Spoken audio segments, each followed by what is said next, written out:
Welcome to the Hybrid Soul Countdown. I'm Kelly Kinkaid, and my special guest today is Kyle Banks. Welcome to the show. How you doing? So Kyle, before we get into music, you know what grabbed my eye? I saw basketball. And I know, a lot of the singers in history are short, right? So I was like, what's his handles like? I need to put eyes on some videos. And when I see him face to face, let me see if how tall is he? And is he really about that basketball life? How tall are you first? Let's get the basketball out the way. I'm 6'1". Really? Okay. Speaking, I'm a basketball fan, just to let you know, that's why the basketball caught my eye. Do you still love basketball? Because I know you traded it in from basketball to music. Are you still a basketball fan now? Oh yeah, I love it. I just kind of got a scratch on my face yesterday playing basketball. I feel like it's just that's my first love, so I'm never gonna stop playing it. It just I had to be real with myself. I knew I was about to go to the NBA or nothing like that. So but no, I still love basketball. I still love working out. I still love playing pickup ball. I love it. Who's your NBA team? See, I'm not really a team. I'm a player. My favorite player was Russell Westbrook, so he played on the Lakers. Okay. We just got eliminated. You know what I'm saying? So I got better luck next year. Yeah, better luck next year. Being from LA, you're from West LA. What area of LA are you from? Like Pico, La Cienega area. Okay. Very cool. Well, I'm enjoying your music. I'm enjoying watching your journey, and you have a great story. The first thing that I'm interested in, because you turned in your basketball, because I love the story about, having basketball, and Destiny had a different role for you. What was that moment for you when you decided that it was singing that I wanted to do instead of playing basketball? At first, I was nervous, because I'm quote unquote like at the time like people don't. I'm more so like a serious guy kind of, you know what I'm saying. So it's I wonder how people looking on come out of nowhere singing, And I remember I told my friend at the time he didn't believe me. He was like, you're not about to start singing. But when I put my first song out, thank God I did pretty good, and it's just a group of friends, you know what I'm saying. Nobody took it serious. Well, I didn't for sure.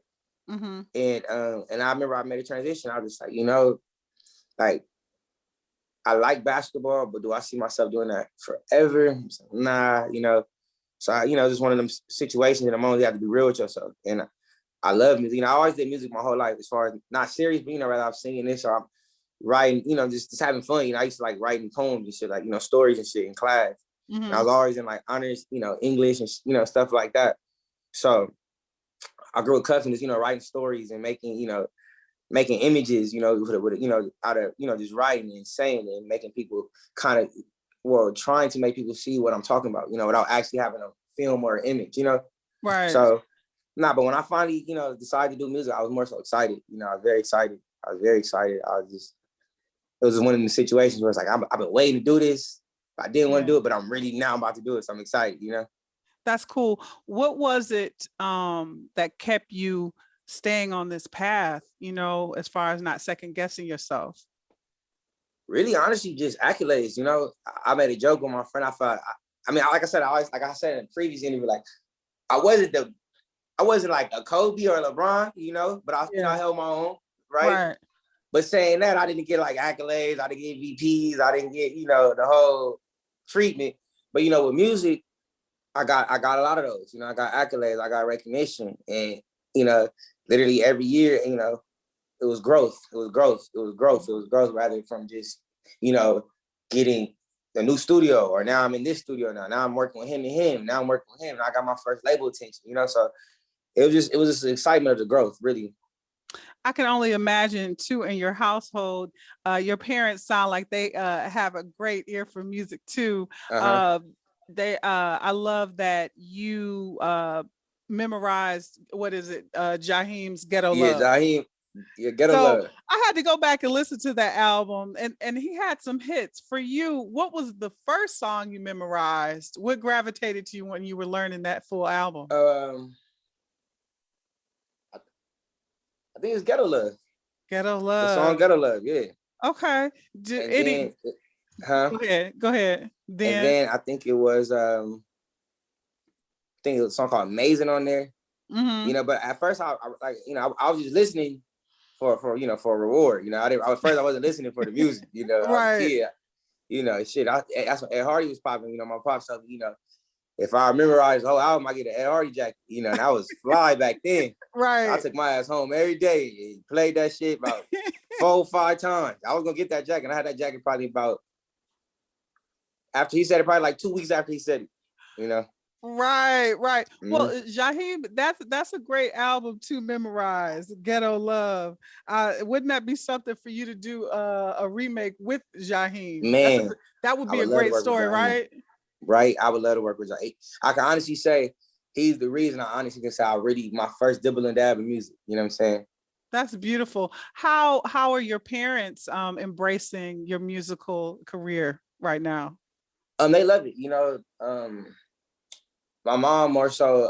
It's funny because you know my agency is ICM. You know, and I always been around it. You know, when I was a kid. You know, because my mom she worked for Jerry Seinfeld, so I'll just always be around him. You know, but I played basketball, so we wouldn't correlate. You know, at the time. So when I started to do music, and I got to a point where, you know, it was time to meet them. You know what I'm saying? I remember my first meeting with them. You know, because again, he was honest. He seen me grow up. He told me I wasn't ready. You know what I'm saying? Told me I Wow. wasn't ready. And, you know, I was kind of discouraged, but at the same time, you know, I'm with a great team, you know, and we made a new game plan. And we just decided to go harder. And the next time I had a meeting, I was ready, you know. So my mom is, you know, she loves it, you know, so she loves the Right. growth as well. You know, they keep her in the loop. And my dad, you know, he's always been supportive of what I did, you know, whether it was basketball, music. And now that, you know, I'm actually, you know, making, you know, moves, Right. quote unquote, in the music, you know, it's I could tell they really enjoy it. Especially I just did the Dreamville Festival 2 days ago. How was that And experience? oh man, it was amazing. It was amazing. Because I actually went to the first one Yeah. as a fan, you know what I'm saying?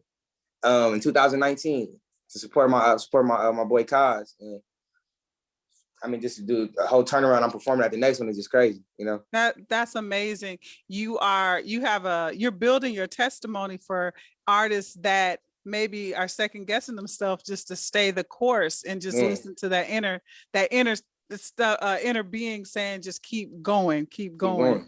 So I can't just brush over like the affiliation with Jerry Seinfeld. Like, have you given him your music? Is he aware of like your new project? I know, you know, I mean, he's heard some of my songs, but That's I don't know if he listened to me, but I remember when you know, it's a true story. I remember when Everybody Hates Chris came out. Yeah. I told him I wanted to be an actor. I told my mom, you know, I wanted to act, try it out. And I went to the casting. I did so bad. I did horrible. But I told her I did good, you know. Right, and right. she was cool with the ladies that, you know, that ran it. And they told her I did bad, you know what I'm saying? I remember he laughed at it. But nah, I know for sure he's heard one song, but I don't know if he hears every song. That's dope. For you coming into the R&B realm, what does it mean to you when you say you're bringing something new and fresh for R&B? To me, it just means I don't really consider myself on nobody else's path, you know. Especially, you know, we pride ourselves with just being new. You know, that's always our motto, being ourselves, you know what I'm saying? And if it does sound like somebody, it's not because I want to, you know, it just happens to be like it. But at the same time, I literally try to, you know, just everything I do, all the songs I do, you know, rather even be videos, I want it to be me as possible. Right. You know, so it's just, to me, it's just me more hands-on. I'm hands-on with music. I'm hands-on with videos. I like seeing treatments. Even the songs, I'll go back and do a song over because I messed up a little bit. It's just, I like everything to be close to perfect as possible, you know? Yeah, that's cool. Let's talk about your current project that's out, Uncommon. Some of the guests that you worked with and collaborated on this album, and you talk about just being hands-on. How was it being in the studio with an Atlanta artist, K Camp, and doing the video, doing the song? How is that working with someone from another coast, putting that song together? How did that come about? Well, I think maybe about, I don't know, don't quote me. It was whenever we did the Revenge of the Dreamers, the camp in Atlanta. Yeah. We had went out there, have fun, met people, met amazing artists, and K Camp was one of them. Yeah. And I know my manager got his contact. And, when during COVID, everything was shut down, all I do was record. So I made a song and I was like, it'd be hard if K Camp got on this. He's like, oh, I got his contact. So I was like, oh, well, let's just see. I mean, I wasn't 100%. I just, this idea in the air.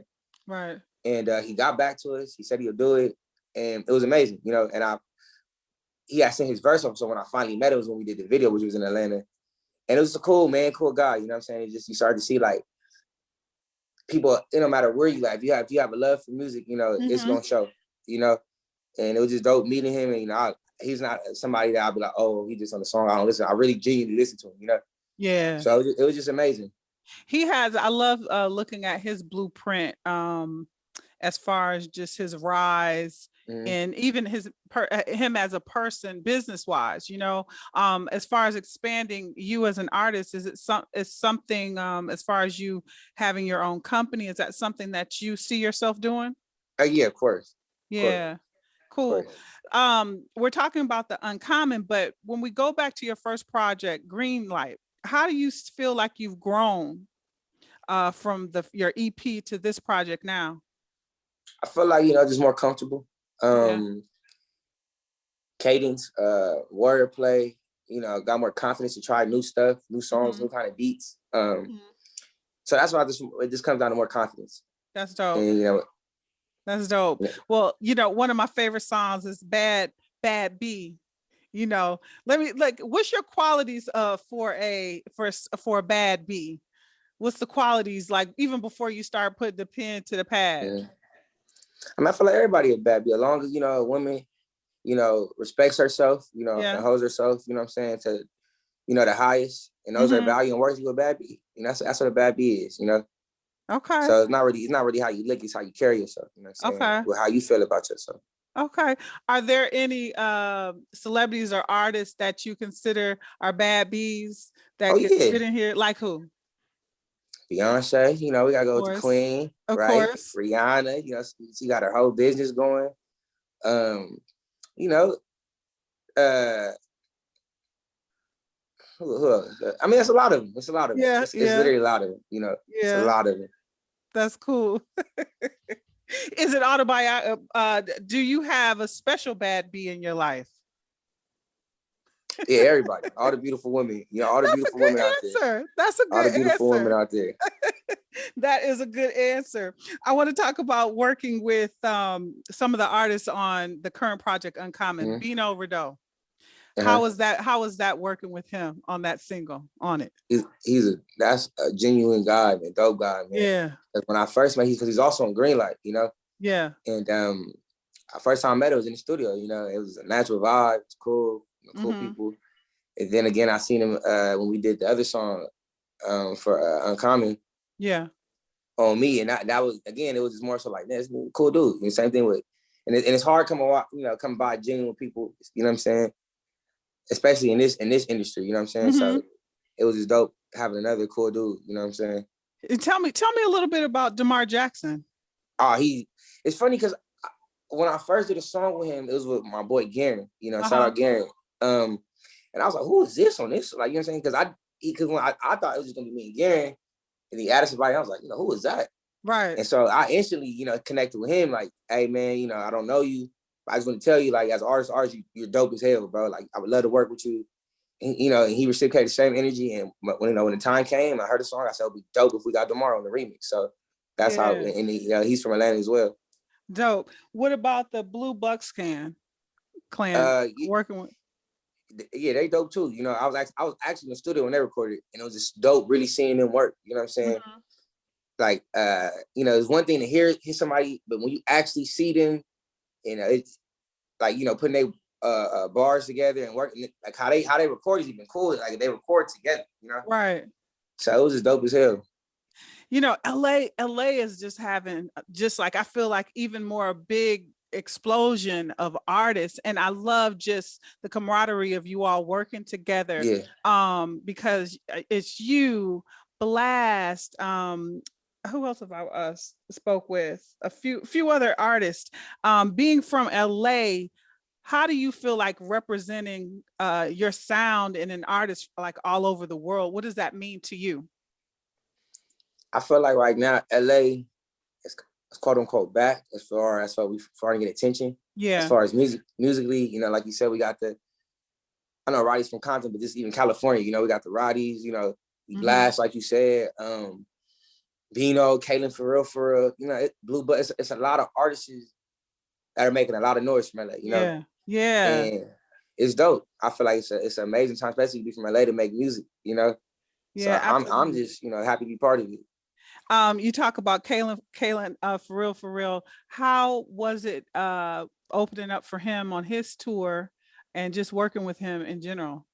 And again, like I said, he's another person, like, again, that, I mean, a great guy, you know what I'm saying? Mm-hmm. Great guy, carries himself like a superstar, you know what I'm saying? Uh-huh. And it was just dope, you know, seeing him work, seeing him, because I've actually seen, because I heard of Kalan a long time ago before he was big, you know, be like, so just to see that and see the growth and just to literally be there and watch it, it's dope and it's inspiring, you know?